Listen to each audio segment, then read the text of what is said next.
Palavra da Verdade, com Hernandes Dias Lopes. Meus amados, vamos abrir a palavra de Deus no livro de Gênesis, capítulo 4. Gênesis, capítulo 4. E nós vamos ler do verso 1 ao verso 16. Lido o texto, peço que você mantenha a Bíblia aberta comigo na passagem que vamos ler.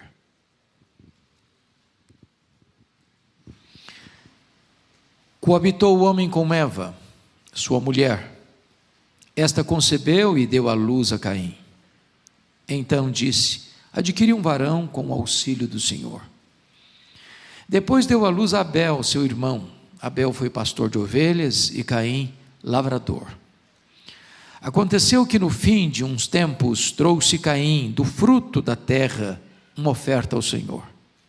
Abel, por sua vez, trouxe das primícias do seu rebanho e da gordura deste. Agradou-se o Senhor de Abel e de sua oferta, ao passo que de Caim e de sua oferta não se agradou.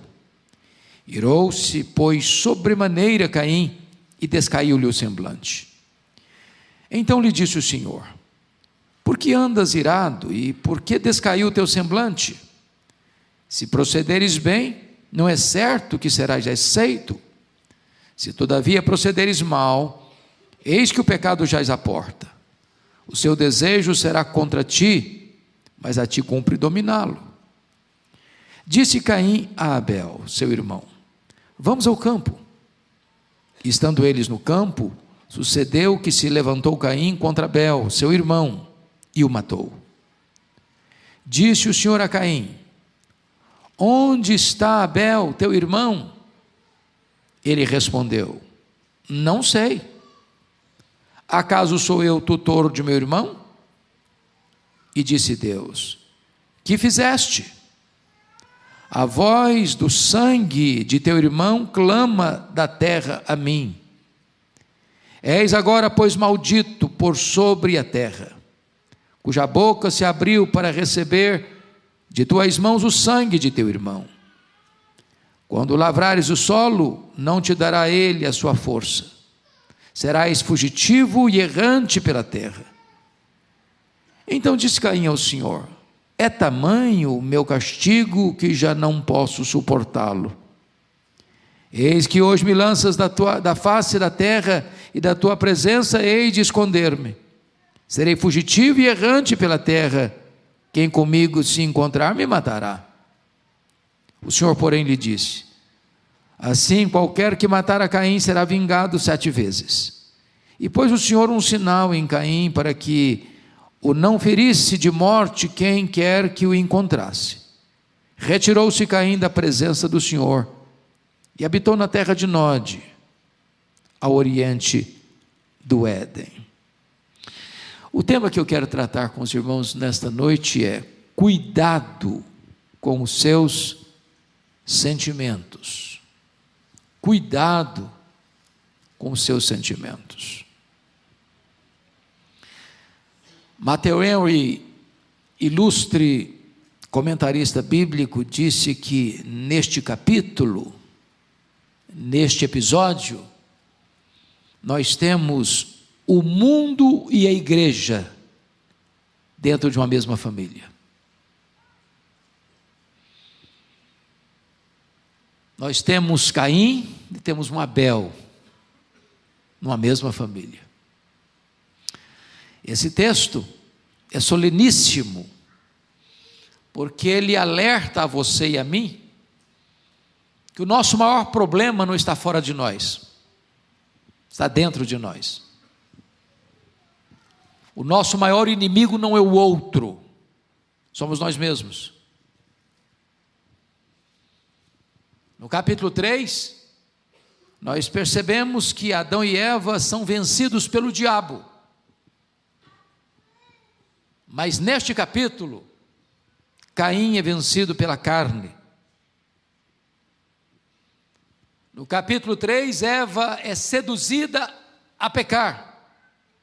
Mas no capítulo 4, Caim não aceitou ser dissuadido do seu pecado, nem mesmo por Deus. Na verdade, ele não vai confessar o pecado, nem vai aceitar a disciplina divina. Eu queria então tratar desse assunto com os meus irmãos à luz desse texto, trazendo aqui algumas lições muito importantes para a nossa reflexão. Primeira lição do texto: temos que ter cuidado com os nossos sentimentos, porque eles são muito perigosos e eles transpiram dentro da família. Esse texto, meus irmãos, é uma refutação clara de uma filosofia muito popular nos nossos dias, já estabelecida por John Locke. Vejam vocês, que John Locke dizia que o homem é uma tábua rasa, uma folha em branco. O homem é produto do meio. Mas vejam comigo, que Abel e Caim não tinham um meio corrompido, maligno, para atingi-los. Não tinha violência, não tinha tráfico de drogas, não tinha injustiça social, não tinha descalabro de costumes. Na verdade, Caim e Abel não tinham avós, não tinha tios, não tinha primos, não tinha sobrinhos, não tinha amigos, não tinha inimigos, não tinha poluição sonora, não tinha poluição ambiental, não tinha desemprego, não tinha violência urbana, não tinha sociedade promíscua. Mas o mal estava no coração de Caim. O problema está dentro dele. Ele transforma o seu lar numa arena de ciúmes, num ringue de hostilidade. As causas do desastre da família não estavam do lado de fora, estavam do lado de dentro. Então cai por terra essa ideia de que o homem é uma folha em branco, uma tábua rasa, produto do meio. Isso retrata para nós a malignidade do pecado. Segundo lugar, a família de Adão e Eva prova que nem todos sabem lidar com os sentimentos. Notem vocês que Caim e Abel nascem de um mesmo tronco. São filhos dos mesmos pais, pai e mãe. Eles recebem as mesmas instruções. Eles sugam o mesmo leite materno. Eles vivem no mesmo ambiente. Eles escutam as mesmas histórias. Entretanto, diz 1 João 3,12, que Caim era do maligno. E Abel era um homem temente a Deus. Caim era um hipócrita. E Abel era um homem temente a Deus. Caim tinha uma falsa religião. Abel tinha uma religião verdadeira. Abel adorava a Deus. Caim concorria com seu irmão. Notem que esses dois irmãos nascem na mesma casa, mas eles crescem de forma diferente, eles têm vocação diferente, eles têm religiões diferentes. A religião de Abel era verdadeira, a de Caim era falsa. O que é curioso é que quando os meninos nascem, nasce o Caim, o primogênito, e recebe o nome possessão, ou adquirido por Deus. Esperança dos pais está ali, talvez até pensando que já era o cumprimento da promessa do Messias. Quando nasce Abel, dá-lhe o nome de sopro, ou vaidade, passageiro. Quando dão o nome de Caim, os pais estão dando um nome pomposo, cheio de esperança, cheio de expectativa, mas dar nome bonito aos filhos não é tudo. Não é tudo. Não basta dar nomes bonitos aos filhos. É preciso forjar neles o caráter de Cristo, instruí-los na verdade.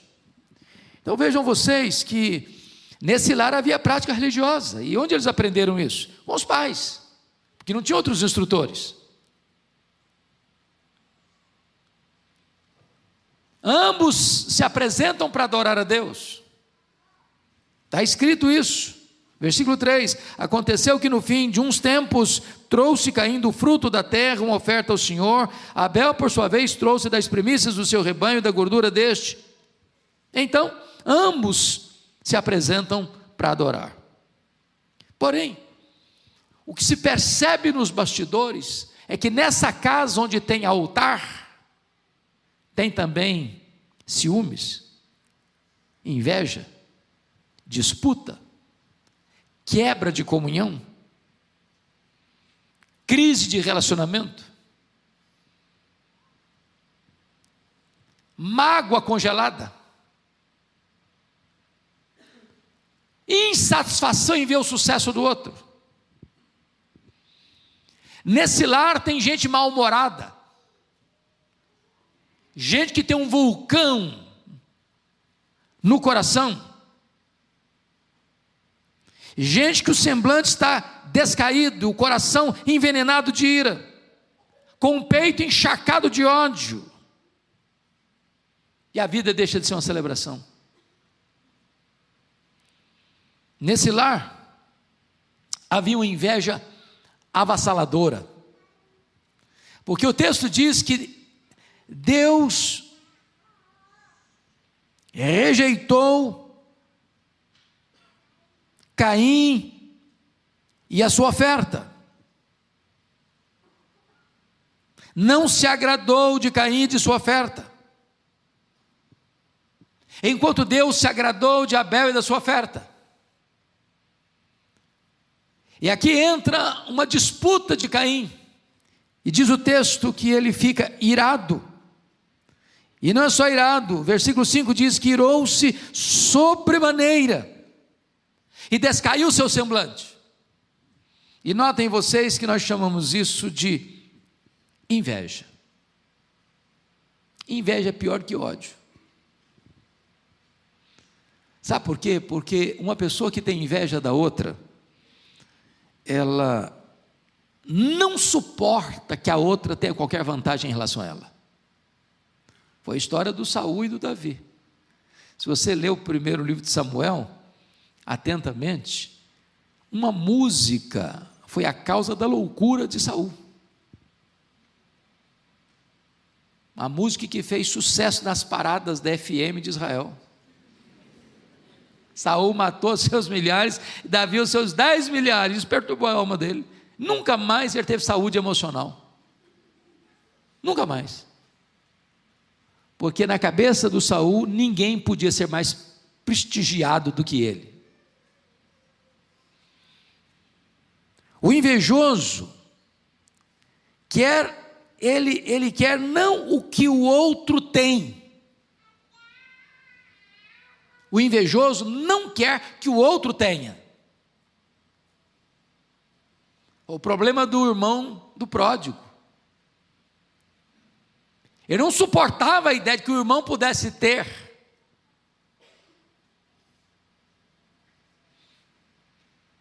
Cobiçar é desejar não apenas o que é do outro, é desejar a destruição do outro. Quando você lê, por exemplo, a invasão do Iraque ao Kuwait,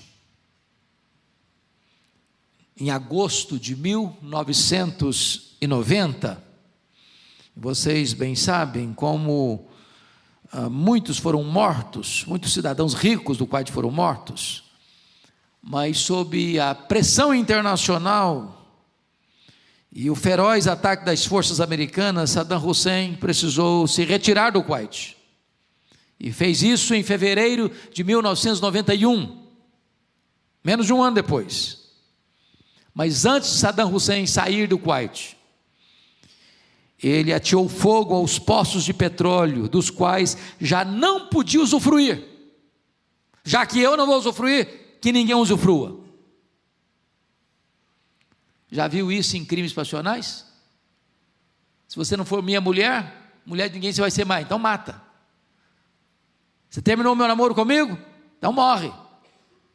Se não é meu, não é minha, não é meu, então não vai ser de mais ninguém. É por isso que a Bíblia vai dizer lá em 1 de João 3,12 que o Caim era filho do maligno, ele era do maligno, porque o maligno é destruidor. Ele não suporta ver o sucesso do outro, ele não suporta ver o bem do outro, ele não suporta que o outro esteja na frente dele. Essa é a famosa lenda da cobra e do vagalume. A cobra começou a perseguir o vagalume, e o vagalume pulando aqui para ali, dali para acolá, tentando se livrar do ataque feroz da cobra. Cansado de tanto fugir, o vagalume para e pergunta para a cobra assim: bom, antes de ser destruído, eu posso fazer pelo menos 3 perguntas? A cobra diz: tá bom, faço concessão, vamos lá. Primeira pergunta: eu te fiz algum mal para você estar me perseguindo? A cobra diz: não, você não fez mal nenhum para mim não. Segunda pergunta: eu faço parte da sua cadeia de alimentação para você estar me perseguindo? A cobra diz: não, você não faz parte da minha cadeia de alimentação também não. Terceira pergunta: então por que você quer me destruir? A cobra respondeu: porque eu não tolero ver você brilhar. Eu não tolero ver você brilhar. Esse é o ciumento. É uma doença terrível, é um pecado terrível. Segundo lugar, irmão, segunda lição do texto: os sentimentos perigosos, eles são tão sutis, e por isso temos que ter cuidado com eles, que eles transpiram até na hora da adoração. E a adoração é a maior prioridade da nossa vida. Não é missões que é a maior prioridade da vida, é adoração. Porque missões acontecem para que todos os povos adorem a Deus. O fim último não é o homem, é Deus, é a glória de Deus. O fim principal do homem é glorificar a Deus e gozá-lo para sempre. E a missão mais nobre do homem, mais importante do homem é a adoração.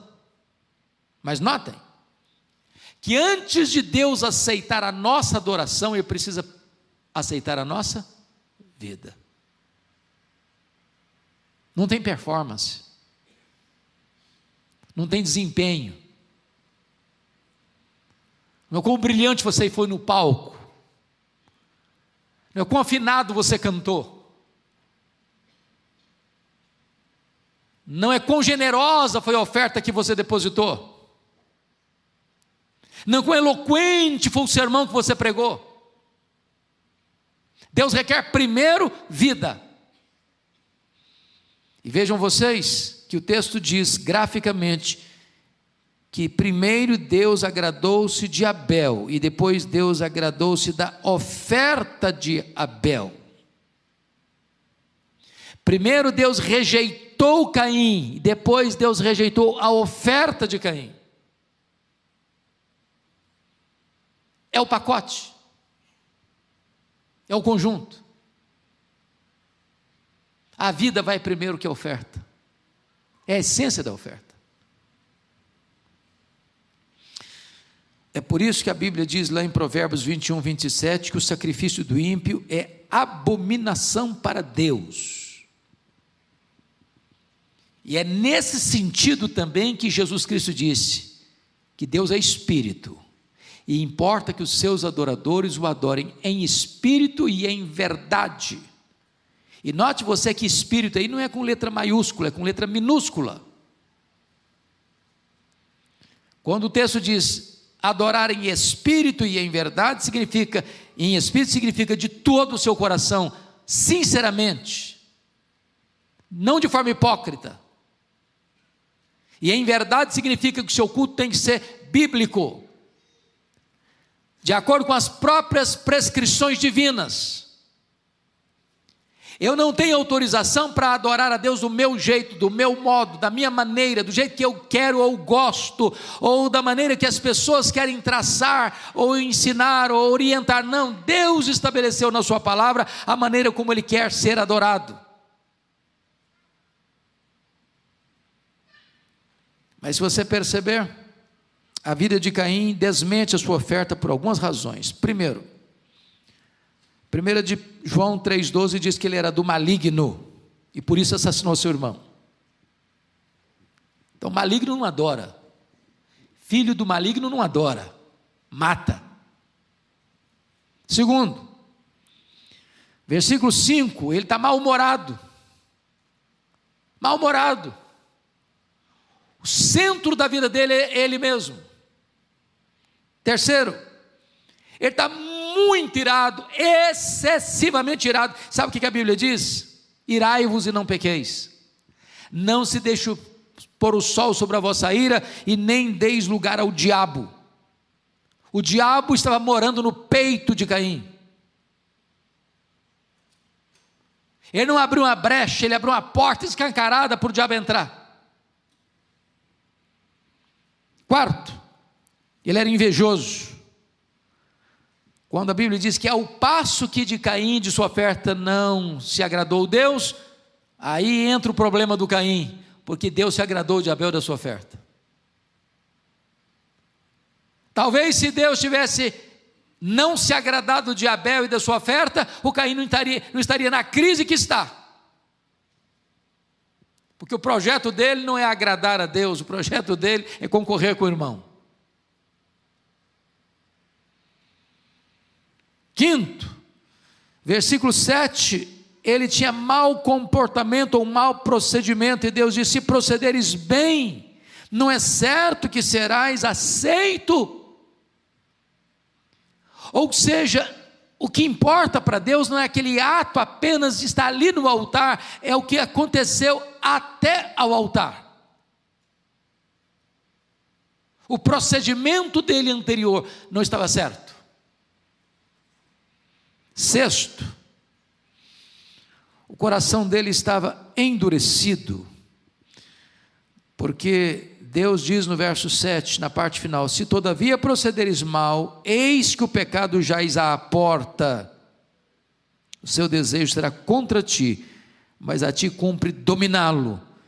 E o que você vai perceber, que em vez dele acolher e acatar a exortação de Deus, ele se endurece mais ainda, ele se fecha mais ainda, porque o verso 8 diz que ele, hipocritamente, com palavras aveludadas e macias, tem no coração uma espada que fere para matar o irmão. Em vez de acolher a exortação, ele sai dali para matar seu irmão. Se você perceber, a oferta de Abel é a oferta de um adorador humilde, porque o que Abel faz? Abel tem a vida certa e tem a oferta certa. Ele traz das primícias do seu rebanho, e certamente Adão e Eva já tinham contado para eles, os filhos, de como Deus os vestira no Éden. Um animal foi sacrificado, sangue foi derramado, para que eles fossem convenientemente vestidos. Deus fez roupas de peles de animais, e aquilo não é apenas uma roupa mais chique do que folhas, ou mais duradoura do que folhas. Ali estava a base, a semente, o germe, o nascedouro da doutrina da expiação,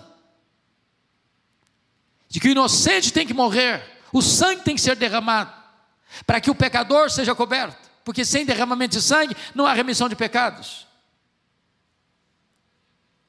Quando Abel traz as primícias do seu rebanho, ele está reconhecendo que a forma que Deus queria ser adorada já estava estabelecida desde o princípio, e ele não quer mudar esse princípio, ele não quer mudar essa norma, ele não quer mudar esse planejamento de Deus, esse propósito de Deus na adoração.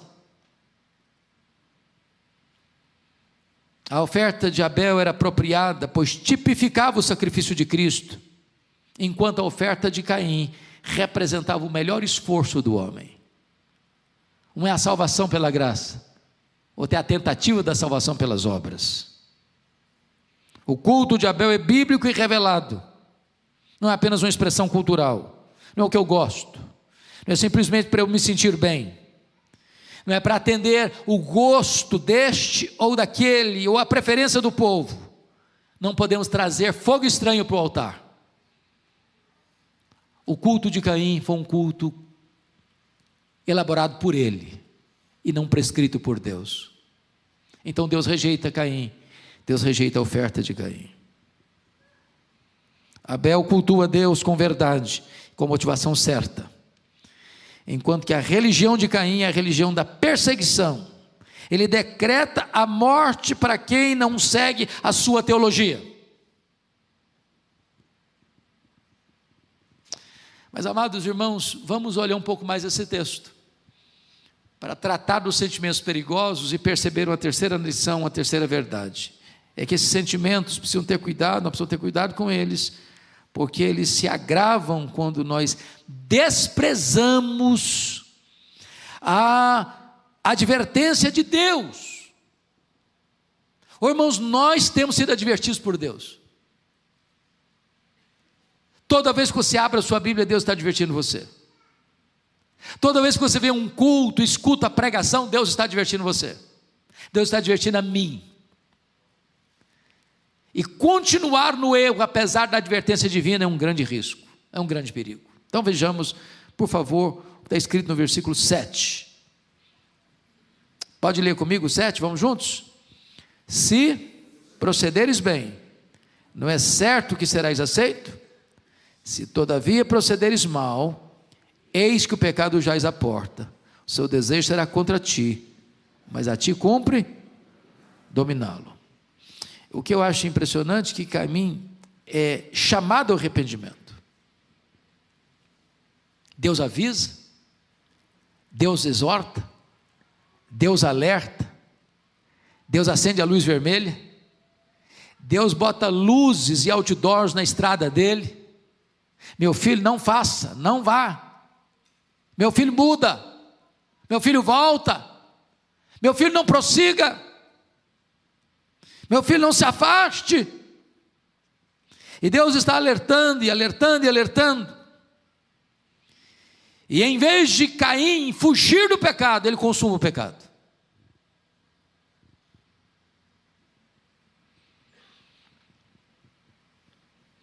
Na verdade, o Caim, em vez de voltar-se para Deus, ele foge de Deus e usa máscaras para consumar o seu pecado. Se não, vejamos. A primeira máscara é a máscara da mentira, da traição e da hipocrisia. Olha a palavra que ele vai dizer no verso 8. Leia o 8 comigo. Disse Caim a Abel, seu irmão: vamos ao campo. Estando eles no campo, sucedeu que se levantou Caim contra Abel, seu irmão, e o matou. Meus irmãos, notem vocês uma coisa: quando um irmão convida o outro a ir ao campo, ambos, um era pastor, o outro era agricultor, lavrador, ambos trabalhavam onde? No campo. Dizer ao irmão: vamos ao campo, vamos comigo, somos irmãos, somos amigos, estamos juntos. Tem palavra doce nos lábios, mas tem intenção maligna no coração. É o disfarce, é a hipocrisia, é o pecado agravado ainda mais, porque se usa o engano, e usa a palavra para enganar, para mentir, para falsear a verdade, para ludibriar, para criar um fato novo. Isso é gravíssimo. E notem que ele está odiando Abel, não porque Abel praticou mal contra ele, porque Abel praticou o bem. Ele não está querendo matar o Abel porque o Abel está errado, ele está querendo matar o Abel porque o Abel está certo. O que incomoda o Caim não são as virtudes do Abel, não são os defeitos do Abel, são as virtudes do Abel. Em vez de ele imitar Abel, ele quer eliminar o Abel. Em segundo lugar, a máscara da violência. Caim matou Abel sem que Abel soubesse que estava indo para uma armadilha e sem que Abel pudesse se defender. Ele se levanta abruptamente. O Abel está indo como um cordeiro para o matadouro. Terceiro, a máscara da crueldade. Ele se levantou não contra o inimigo, contra o irmão. E ele ainda é dissimulado. Porque, sabe o que é curioso? Ele matou no campo. Naquela época tinha 4 pessoas no planeta. Tinha Adão, tinha Eva, tinha Caim, tinha quem mesmo? Abel. Ele comete um crime sem testemunha. O texto não diz o que ele fez com o corpo do Abel. Talvez enterrou. Ou talvez deixou lá para uma besta fera comer. E ele volta para casa. Numa boa. Como há pouco tempo eu li, pastor Ival, aqui em São Paulo, de um matador de aluguel, que recebeu um valor para matar uma pessoa, porque ele não sabia quem era, nunca tinha falado mal dele, nunca tinha feito mal para ele, mas recebeu a grana. Chegou lá, deu 5 tiros na pessoa, foi para casa, tomou um banho, jantou, dormiu. Não há culpa, nenhum drama de consciência. E agora diz o texto que Deus do céu troveja os ouvidos de Caim e diz: Caim, onde está teu irmão Abel? Cadê o cara? Ah, mas eu não sei. Ué, cadê o homem? Ele é adulto. Sou tutor dele não. Não tem testemunha. Queima de arquivo. E aqueles pecados que são feitos jeitosamente, no escuro, no anonimato, longe das vistas humanas, não podem ser escondidos de Deus. Deus viu Adão e Eva comerem do fruto. Deus viu o Caim assassinando Abel. Deus viu Acã roubando os objetos proibidos em Jericó. Deus viu Davi na cama do adultério. Deus viu o Davi mandando matar Urias. Deus viu, Deus vê, Deus sabe, Deus conhece. E por isso é que esses pecados não podem ser o quê? Encobertos. E eu quero concluir dizendo para você que a maldição do pecado é um terrível peso sobre o transgressor. Você pode ler comigo aí o versículo de número 13, por gentileza? Vamos juntos? Então disse Caim ao Senhor: é tamanho o meu castigo que já não posso suportá-lo. Vejam vocês que nenhum arrependimento. Nenhum arrependimento. Ele está preocupado com quem aqui? Com ele mesmo.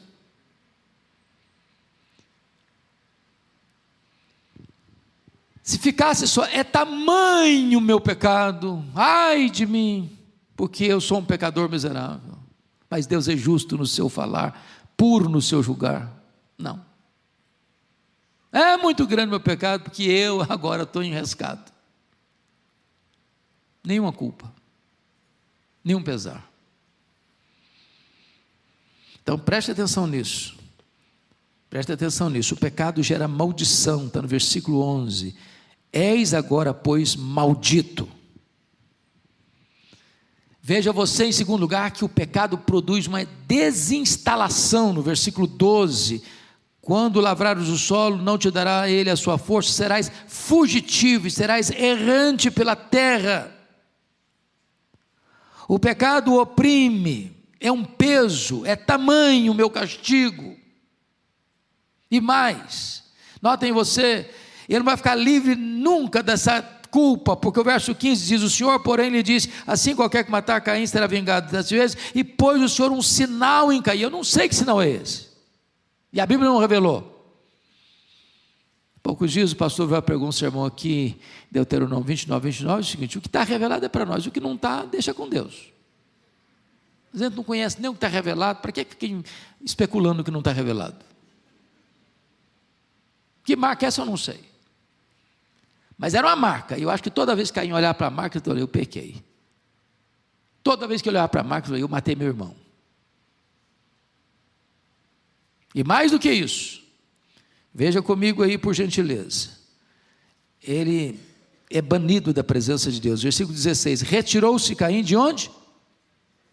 Da presença de Deus. Meus irmãos, o único lugar que nós não podemos nos retirar é da presença de Deus. Você pode morar num deserto, se você está na presença de Deus, você está seguro. Você pode morar num buraco, você está na presença de Deus, está seguro. Os cristãos primitivos lá em Roma moravam nas catacumbas de Roma, túneis subterrâneos, sem luz, sem ar fresco, mas eles estavam na presença de Deus. Mas eu quero concluir, irmãos, dizendo que o pecado é tão grave que ele é uma lavoura maldita para amanhã também. Olha o verso 23 comigo. Vamos ver os descendentes de Caim, o que vai acontecer lá no verso 23. E disse, vamos juntos? E disse Lameque às suas esposas, Ada e Zilá: ouvi-me, vós mulheres de Lameque, escutai o que passa a dizer-vos. Matei um homem porque ele me feriu, e um rapaz porque me pisou. O cara vai se tornar bígamo.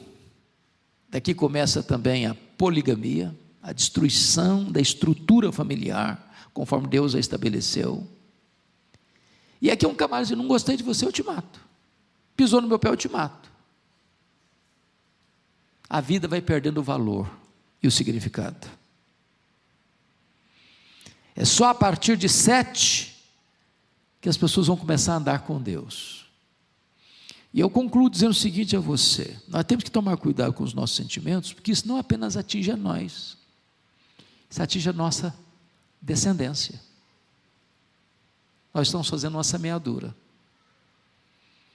Isso vai atingir os nossos filhos, os nossos netos, os nossos bisnetos, as gerações pósteras.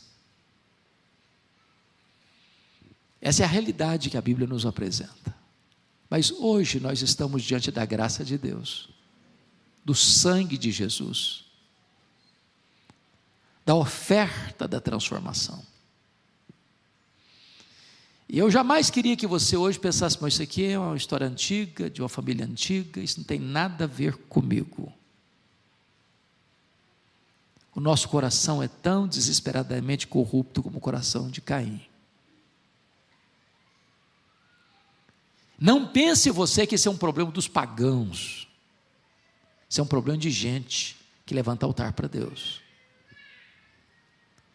Esses perigos e ameaças não estão lá do lado de fora, estão cá do lado de dentro.